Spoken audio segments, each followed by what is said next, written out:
Welcome back, YouTube, to another Fat Guy Builds.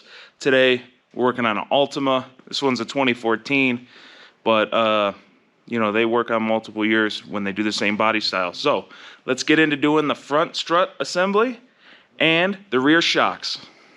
Use a 21mm socket, remove the lug nuts on the wheels, and take the wheels off. Pop the hood. For the front left, here's the part number. For the front right, here's a part number.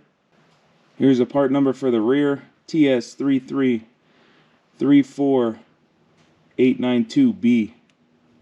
Pull this ABS sensor line out of this bracket here, and then out of this bracket here. So now this is out of the way. Use a flathead screwdriver and a hammer to tap this little clip off, and that will remove the brake line from the strut. Use an 18mm on the sway bar to remove the sway bar from the strut. Use a 21mm box wrench to hold the bolt side. Use a 21mm socket to take off the nut. You're going to need a deep well because of how far it sticks out, and you're going to rotate it from the socket side. You're just going to hold it on this side. You have 3 bolts here. It's a 13mm. You're going to take these out, and then the third one in the back, you're going to do it by hand slowly because the strut will actually, you know, go down towards the floor.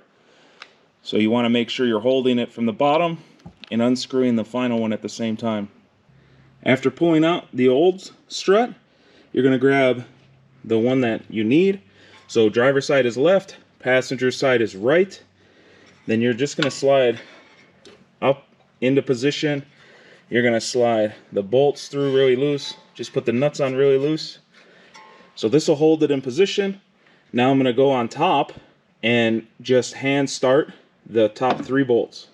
Use the factory hardware because I don't like the new hardware.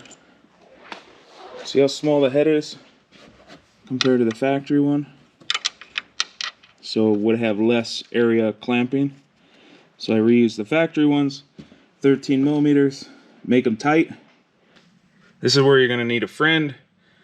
You're going to want to push right here towards the inside of the car on the strut.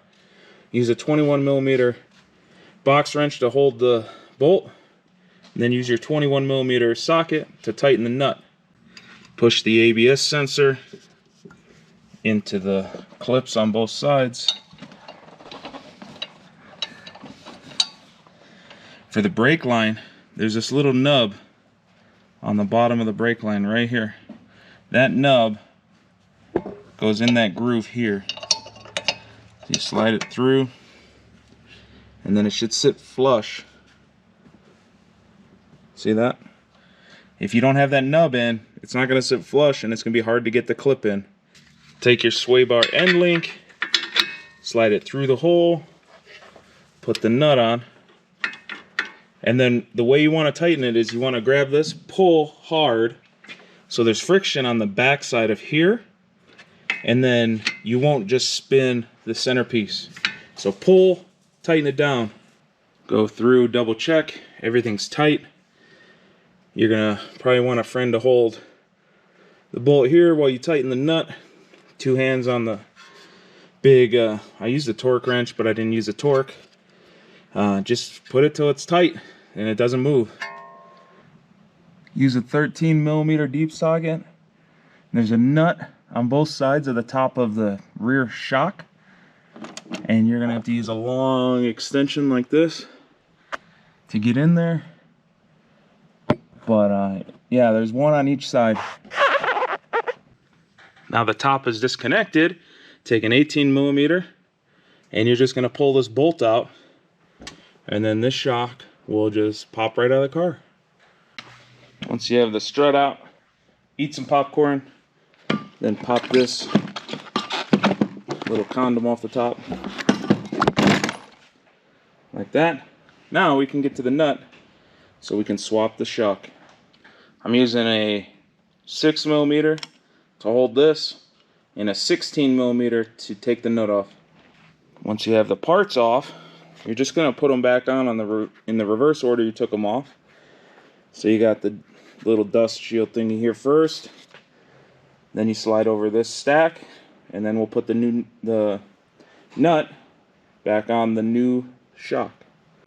Putting the back together, you're going to want to connect the top of the shock first, and you're going to want to tighten those all the way down. Jack up the lower control arm until you get this shock thing lined up with the control arm.